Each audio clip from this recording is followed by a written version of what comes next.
Hey guys, welcome or welcome back to my YouTube channel. In case you're new here, hi, my name is Obosha and welcome to the Slay Squad. So in this week's video, I have for you guys a hair review from Modern Show Hair, and I'm just showing you guys a couple of things that you get inside your packaging when you purchase the hair. So you get a pair of false eyelashes as long as with a card that shows you how to maintain the hair, and of course you get your wig as well. And the one thing that I noticed is the wig was very well packaged, and I think that packaging really helps maintain the shape of the lace. So right here I'm just showing you guys the construction of the wig on the inside. As you can see, it's not a full lace wig, and it also comes with combs attached throughout the inside of the hair.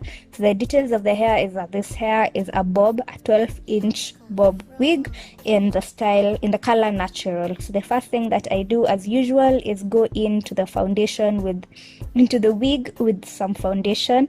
This just helps me conceal the knots of the hair so that I can skip the bleaching stage, and also to help the lace match a bit more with my skin color.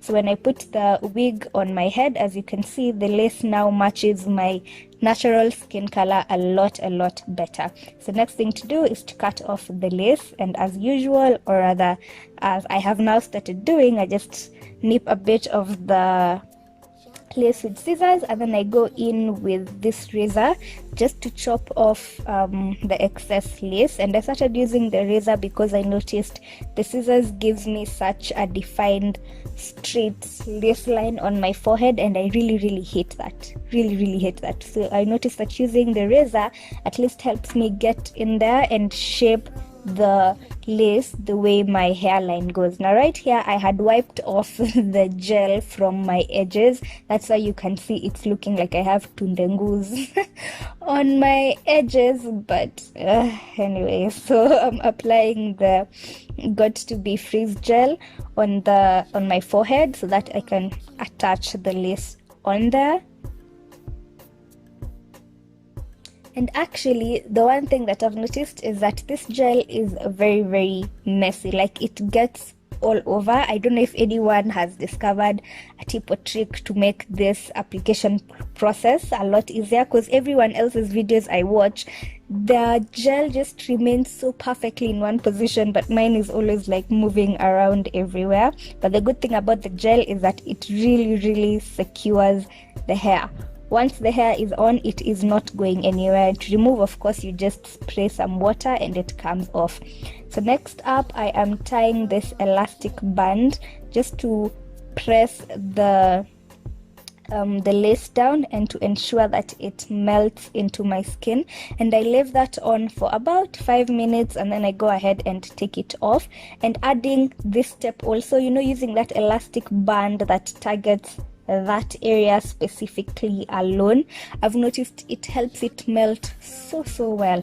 So as you can see, the wig is really perfect. Like, I didn't really need to do any extra things to it. I just glued it on and I was ready to go. The only thing is that top part, I wasn't really happy that it wasn't laying flat on the top of my head, so I'm trying to go in with some water to try and flatten it out a bit. And then I also went in with some heat. I'm using my flat iron in a few right around now.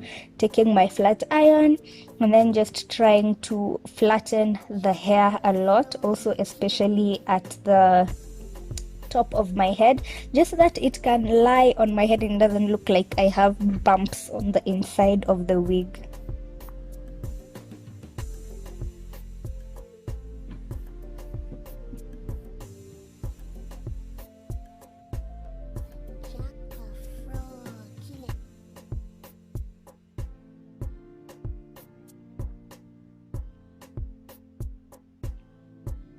Okay, so if we're being totally honest, I could have just left the hair after this step.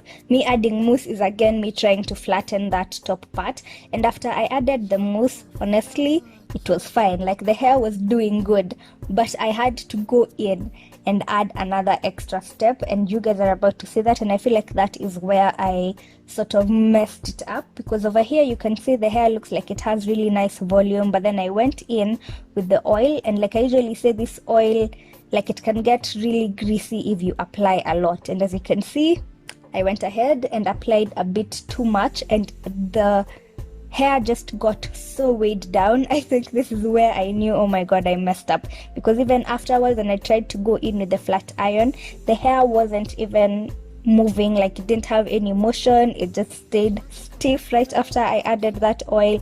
So yeah, again, if you do choose to purchase that silk oil, put it in very, very, very, very small amounts, otherwise it'll really weigh your hair down. I could have cut this part off, but I chose to just keep it on so that I can show you guys that what would happen if you put too much oil. So yeah, and that is the final result with the hair. I'm actually really happy with it, especially with how natural the part at the front looks like. It has melted so seamlessly with my skin that it's perfect. I love it. That is it for this week's video. Don't forget to like, comment, share, and if you're new to this channel, please subscribe down below for new videos every Mondays and Thursdays. Always remember to work hard and have good intentions. Until next time, bye guys.